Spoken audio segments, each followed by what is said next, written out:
Hey hi hello welcome to my channel. ఎలా ఉన్నారు, ఏం చేస్తున్నారు? సో ఇక్కడ నేను రెగ్యులర్గా మార్నింగ్ ఏం చేస్తున్నాను అనేది చూపిస్తున్నాను అనమాట. నా రొటీన్ మార్నింగ్ ఎలా ఉంటుంది అని, దివి వెళ్ళిపోయాక నేను ఏం చేస్తాను అనేది చూపిస్తున్నాను ఇక్కడ ఈ వీడియోలో. అలాగే కొన్ని కబుర్లు కూడా చెప్తాను. మీరైతే వీడియోని ఎక్కడ స్కిప్ చేయకుండా ఫుల్గా వాచ్ చేయండి అండ్ ఛానల్ని సబ్స్క్రైబ్ చేసుకోండి ఎవరైనా కొత్తగా చూస్తున్న వాళ్ళు ఉంటే. సో ఇది సాటర్డే మార్నింగ్, అంటే ఈ రోజే మార్నింగ్ అనమాట. యాక్చువల్గా ఏం జరిగిందంటే నిన్న నేను ఫ్రైడే రోజు మార్నింగ్ టు ఈవినింగ్ వీడియో అయితే తీసుకున్నాను. బట్ ఏమైందంటే నాకు ఫోన్లో స్టోరేజ్ ఎక్కువైపోయింది. సో అన్ఫార్చునేట్లీ ఆ వీడియోస్ అన్నీ డిలీట్ అయిపోయాయి. సో అందుకని నేను ఎప్పుడు మార్నింగ్ ఏం చేస్తున్నాను అనేది మాత్రం చూపిస్తున్నాను. సో ఇక్కడైతే ఇంకా తెలుసు కదా మీకు, మార్నింగ్ దివి వెళ్ళిపోయాక నేను దీపారాధన చేసుకుంటున్నాను. పూలు ఏం లేవు, అయిపోయాయి. సో తులసి దళాలు తీసుకొని దేవుడికి పెట్టుకుంటున్నాను. సో అందులో ఈరోజు సాటర్డే కదా, వెంకటేశ్వర స్వామికి మనం తులసి దళాలతో పూజ అయితే చేసుకోవచ్చు. ఇక్కడ నేను పెద్దగా పూజ ఏం చేయట్లేదు, నార్మల్గా సింపుల్గా దీపారాధన అయితే చేసుకుంటున్నాను. అండ్ ఇంకా దేవుడికి చిన్న బెల్లం ముక్క నైవేద్యంగా పెడుతున్నాను. ఏమైనా ఈ వింటర్ సీజన్ అంటేనే చాలా చిరాగ్గా ఉంటుంది, బద్ధకంగా ఉంటుంది ఏ పని చేయాలన్నా. అసలు ఈ అలవాటు మానుకోవాలి ఫస్ట్. నేను ఏ అలవాటు అంటే దివి వెళ్ళిపోయాక దీపారాధన చేయడం అనేది. దివి ఉన్నప్పుడే అంటే కొంచెం ఎర్లీగా లేచి నేను దీపారాధన అనేది చేయాలి. సో ట్రై చేస్తాను. అండ్ ఇక్కడ తులసి మాత దగ్గర కూడా ఫస్ట్ అక్కడ ఉన్న నిన్న వెలిగించిన ధూపంకి సంబంధించింది, ఇంకా నిన్న పెట్టిన బెల్లంది అవంతా తీసేసి ఫ్రెష్గా ఒకసారి వాష్ చేసేసి మళ్ళీ కొత్త బెల్లం ముక్క, ఇంకా దీపం పెట్టడానికి. దీపం పెట్టట్లేదండి, బేసిక్గా ఏమవుతుందంటే గాలికి నిండుకుంటుంది. సో జస్ట్ సాంబ్రాణి ధూప్ స్టిక్ అనేది పెడుతూ ఉన్నాను అంతే. సో నాకు యూట్యూబ్తో పాటు ఒక చిన్న ప్యాషన్ ఉంది. అదేంటంటే ఇంగ్లీష్లో ఫ్లూయెంట్గా మాట్లాడడం అనేది నా ప్యాషన్ అనమాట. సో దానికోసం చాలా ట్రై చేశాను. ఆల్మోస్ట్ ఒక 70% కమ్యూనికేషన్ అయితే బాగుంటుంది ఇంగ్లీష్. బట్ ఇంకా డెవలప్ చేసుకోవాలి అనే ఒక ఉద్దేశంతో నేను ఇంగ్లీష్ ఛానల్ అనేది స్టార్ట్ చేశానండి. దాంట్లో వీడియోస్ అనేది పోస్ట్ చేస్తూ ఉన్నాను. సో ఛానల్ పేరు అయితే లర్న్ అండ్ గ్రో విత్ అను అనమాట. సో నిన్న వీడియో కంటిన్యూషన్ చేస్తున్నాను. టాపిక్ అనేది కస్టమర్ కేర్లో ఎలా వర్క్ చేశాను, ట్రైనింగ్ ఎలా కంప్లీట్ చేసుకున్నాను అని షేర్ చేసుకున్నాను. సో కాల్స్ ఎలా ఉంటాయి అనేది ఈ వీడియోలో చెప్పడానికి ట్రై చేస్తాను. సో ఫస్ట్ మనం లాగిన్ అవ్వడానికి ఒక ఐడి ఇస్తారనమాట, ఎంప్లాయ్ ఐడి. సో ఆ ఎంప్లాయ్ ఐడితో మనం అవాయాలో లాగిన్ అవ్వాలి. సో ఏమవుతుందంటే వన్స్ మనం లాగిన్ అయిన తర్వాత ఇంకా మనకి గ్యాప్ ఉండదన్నమాట. బ్యాక్ టు బ్యాక్ కాల్స్ అనేవి స్టార్ట్ అయిపోతాయి కస్టమర్ కేర్కి. మాకు కస్టమర్ కేర్ నెంబర్ అప్పట్లో రిలయన్స్కి వచ్చేసి *333 ఉండేదన్నమాట. సో ఐవీఆర్ అంటే ఇంటరాక్టివ్ వాయిస్ రెస్పాండ్ అనమాట. అది ఐవీఆర్ చెప్తూ ఉంటుంది. అంటే ఒక్కొక్క నెంబర్ ప్రెస్ చేయండి అని చెప్తుంటుంది, మీకు ఐడియా ఉంటుంది. సో 9 ప్రెస్ చేస్తే కస్టమర్ కేర్కి కనెక్ట్ అవుతుంది అనమాట. సో అలా కనెక్ట్ అయిన తర్వాత అది డైరెక్ట్ మనం ఎవరైతే అక్కడ లాగిన్లో ఉంటారో వాళ్ళకి కాల్స్ వెళ్తాయి. సో కస్టమర్ని మేము ఎలా వెల్కమ్ చేసుకోవాలి అనేది నేను చెప్పాను మీకు. ఎలా వెల్కమ్ చేసుకోవాలి అంటే ఫస్ట్ నమస్కారం, నా పేరు అనురాధ, రిలయన్స్కి కాల్ చేసినందుకు ధన్యవాదాలు, నేను మీకు ఏ విధంగా సహాయపడగలను, ఇది ఖచ్చితంగా చెప్పాలి. లేదంటే ఫేటల్ పడిపోద్ది అనమాట. అంటే క్వాలిటీ వాళ్ళు కాల్స్ వింటూ ఉంటారు. సో ఎప్పుడైనా అది మన కాల్ రికార్డ్ అయినప్పుడు డెఫినెట్లీ ఆల్ కాల్స్ రికార్డ్ అవుతాయి. సో రికార్డ్ అయిన కాల్స్ క్వాలిటీ వాళ్ళు విన్నారంటే అది ఫేటల్ పడుతుంది అనమాట. మంత్లో 3 ఫేటల్స్ పడితే డైరెక్ట్గా ఇంకా టర్మినేట్ చేసేస్తారు ఎంప్లాయీని. సో ఆ ఫేటల్ పడకుండా మనం కాల్స్ అనేవి హ్యాండిల్ చేయాలి చాలా జాగ్రత్తగా. అండ్ కస్టమర్కి కరెక్ట్ ఇన్ఫర్మేషన్ ఇవ్వాలి, యాక్యురేట్ ఇన్ఫర్మేషన్ ఇవ్వాలన్నమాట. సో మాకు ట్రైనింగ్లోనే చెప్తారు, కస్టమర్ ప్లేస్లో మీరుండి ఆలోచించాలి, మీకైతే ఎలా మీరు ఉంటారు అనేది ఆలోచించి అప్పుడు కస్టమర్కి రెస్పాండ్ ఇవ్వాలి అని చెప్తారు. బట్ బేసిక్గా మనం అలా ఆలోచించాం కదా, మన మెంటాలిటీస్ ప్రకారం అంటే ఎందుకంటే కొంతమంది కస్టమర్స్ ఉంటారు, ఫుల్ పీక్స్లో అలా కోపం ఉంటుంది అనమాట, పిచ్చి తిట్లన్నీ తిడతారు. అప్పుడు మేము కూడా మ్యూట్లో పెట్టుకొని తిట్టుకుంటాము. నేనైతే డెఫినెట్లీ తిట్టుకునేదాన్ని, మ్యూట్లో పెట్టేసి కస్టమర్ని తిట్టుకునేదాన్ని అనమాట. డెఫినెట్లీ అది అనిపిస్తుంది, ఎందుకంటే ఒక్కొక్కసారి ఫ్రెష్గా మంచిగా చెప్పాలనే ఉంటుంది, బట్ వాళ్ళు వాళ్ళు మాట్లాడే విధానాన్ని బట్టి మనకు కూడా కోపం వస్తుంది. అండ్ ఇంకొకటి ఏంటంటే ఇప్పుడు మనకి 9 అవర్స్ వర్కింగ్ అవర్స్ ఉంటాయి. సో మార్నింగ్ ఒక బ్రేక్ ఉంటుందన్నమాట. ఒక 2 అవర్స్ తర్వాత బ్రేక్ మనకి సిస్టంలోనే చూపిస్తుంది. ఐఈఎక్స్ అని ఒక పోర్టల్ ఉండేది, అది బ్రేక్స్ మన షిఫ్ట్లు అన్నీ చూపిస్తుంది దాంట్లో. సో ఆ బ్రేక్ టైంకి మనం బ్రేక్ పెట్టుకోవచ్చు. అది 20 మినిట్స్ ఉంటుంది. ఆ 20 మినిట్స్లో కూడా మనం పూర్తిగా 20 మినిట్స్ తీసుకోవడానికి ఉండదు. జస్ట్ 17 మినిట్స్లో కల్లా మళ్ళీ రీలాగిన్ చేసేయాలి. సేమ్ లంచ్ బ్రేక్ కూడా మళ్ళీ ఎలా ఉంటుందంటే కరెక్ట్గా 30 మినిట్స్ ఉంటుంది. ఈ 30 మినిట్స్లో లంచ్ కంప్లీట్ చేసేసుకోవాలి. మళ్ళీ పూర్తిగా 30 మినిట్స్ తీసుకోవడానికి ఉండదు.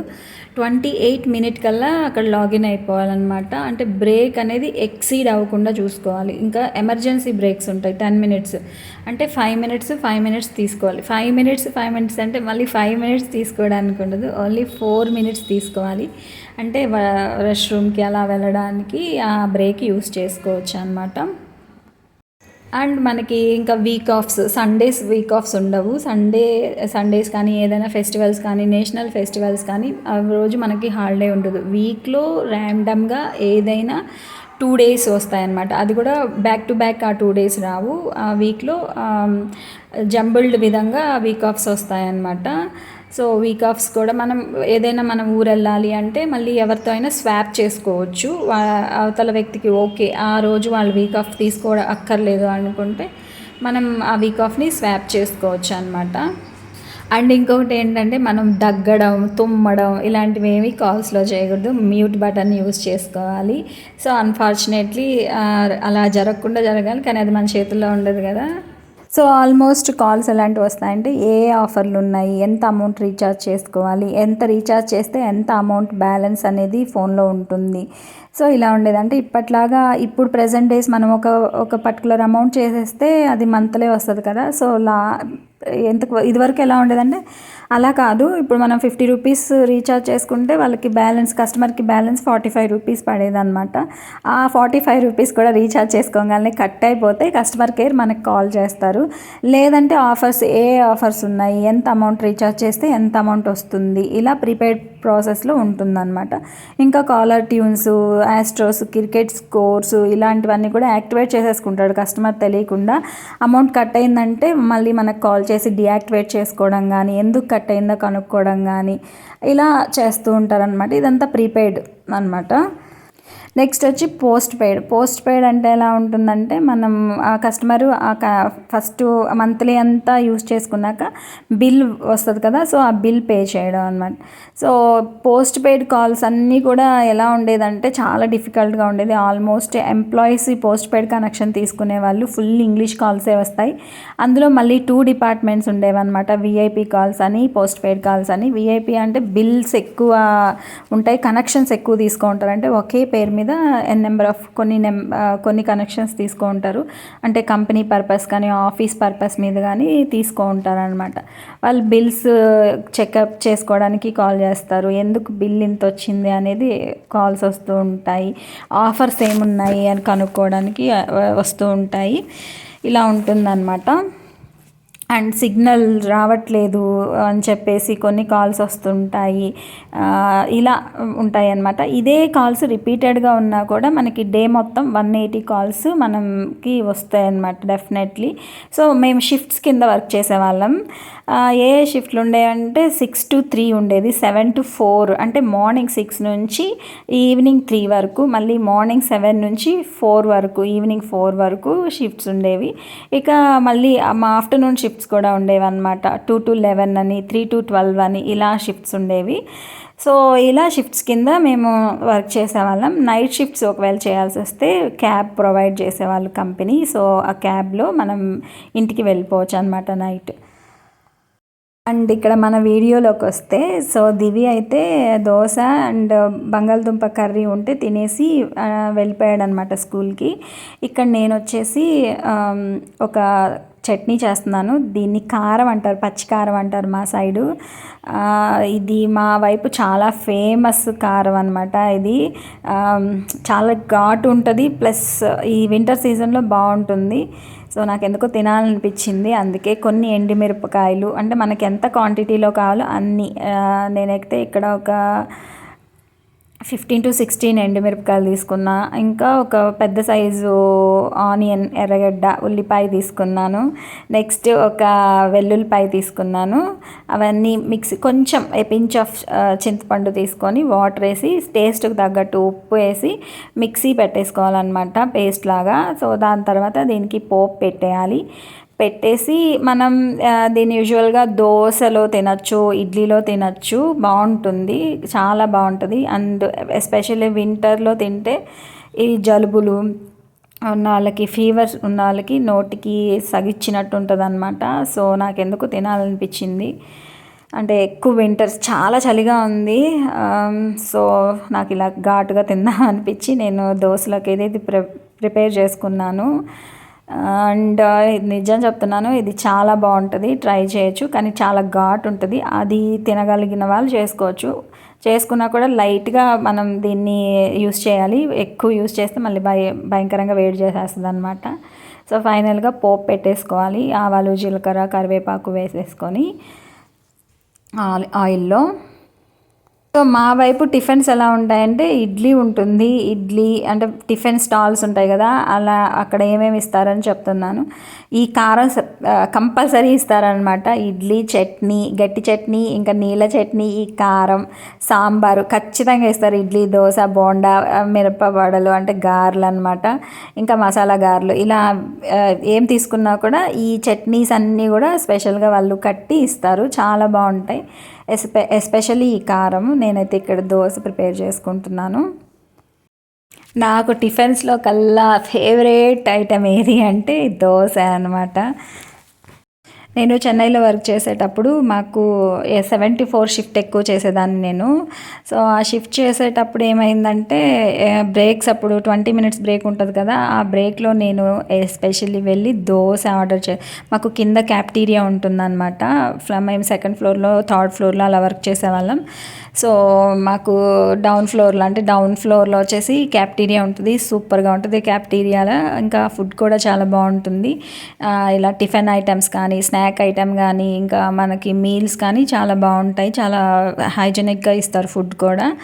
అక్కడ దోశ, సాంబారు, చట్నీ అనమాట, ఎక్సలెంట్. అందులో తమిళనాడు ఫుడ్ కదా, సూపర్గా ఉండేది. సో నేను ఇక్కడ ఫైనల్గా దోశలు వేసుకొని సూపర్గా తినేస్తున్నాను. మీరు తిన్నారా? బ్రేక్ఫాస్ట్ చేశారా? ఇంతకీ ఏం చేశారో కామెంట్ చేయండి. నాకు ఈ దోశలు తింటుంటే ఒక రీల్ గుర్తొస్తుంది. అదే కీర్తిరెడ్డి గారిని అడుగుతారు కదా, బిర్యానీనా దోశ అంటే దోశ అని చెప్తుంది. నెక్స్ట్ పూరీనా దోశ అంటే దోశ చెప్తారు. నెక్స్ట్ ఇంకా ఇలా డిఫరెంట్ ఐటమ్స్ అడిగితే ఆమె అన్ని దోశలు సెలెక్ట్ చేసుకుంటారు కదా. సో అలా రీల్ నేను కూడా అంతే టైపు. నాకు కూడా దోశలే ప్రిఫర్ చేస్తాను. ఆల్మోస్ట్ నాకు దోశలు అంటే చాలా ఇష్టం. సో ఫైనల్గా ఇంకా బ్రేక్ఫాస్ట్ చేసి నా చిన్న పనులు ఉంటాయి కదా, అవన్నీ చేసుకున్నాను. స్టెప్స్ క్లీన్ చేసేసాను. వీడియో తీయడానికైతే కుదరలేదు. నెక్స్ట్ ఇక్కడ ఆర్టిఫిషియల్గా ఒక మనీ ప్లాంట్ స్టెమ్స్ పెట్టాను. సో అవి అస్తమానం ఊడిపోతున్నాయి అన్నమాట, వాటిని స్టిక్ చేసుకుంటూ ఉన్నాను అనమాట. నాకు కలర్స్లో ఫేవరెట్ కలర్ వచ్చి గ్రీన్ అనమాట. సో గ్రీన్ని ప్రిఫర్ చేస్తాను. గ్రీన్, ఎల్లో, బ్లూ ఇలా నా ఫేవరెట్ కలర్స్ ఇవి. సో నాకు గ్రీనరీ, ఈ ప్లాంట్ అనేది ఇలా అరేంజ్ చేసుకున్నాను. ఇక్కడ మాకు ఎంట్రన్స్లో ఆర్చ్ టైప్లో ఉంటుంది. సో ఈ రోజుకైతే ఇవే కబుర్లు అనమాట. మీరైతే ఛానల్ సబ్స్క్రైబ్ చేసుకోండి, వీడియో లైక్ చేయండి, షేర్ చేయండి. ఉంటాను. Bye bye. Thanks for watching.